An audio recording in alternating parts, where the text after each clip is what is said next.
faut comprendre que la mise en valeur du Parc olympique de Montréal passe par plusieurs étapes, plusieurs phases. La première est de faire en sorte que son stade soit fonctionnel à l'année longue.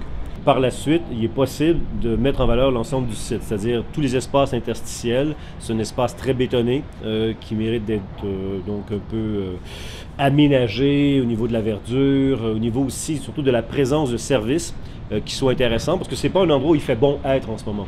Il faut maintenir une vocation sportive, il faut maintenir un héritage des Jeux olympiques de 76. Il faut qu'il y ait une multiplicité d'usages, de services, de fonctions. Il faut qu'il y ait des ambiances différentes aussi. Alors oui, du grand, du majestueux, mais aussi des micro-espaces où il fait bon être, à l'ombre, avec des jeux d'eau, où on peut pique-niquer.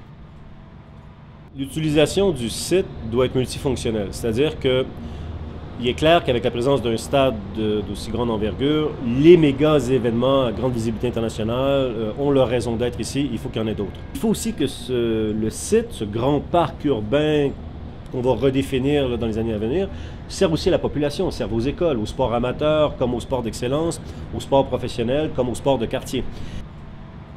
Beaucoup de personnes, beaucoup d'acteurs sociaux pensent qu'il n'y a absolument rien à faire avec cet équipement-là. Il faudrait s'en débarrasser. D'autres disent oui, mais c'est à un prix trop exorbitant, on ne peut pas vraiment se le permettre. Donc c'est probablement l'élément qui est le principal défi pour l'avenir du Parc olympique, c'est-à-dire de briser cette image négative-là, de refonder une image positive pour un équipement qui a finalement énormément de potentiel.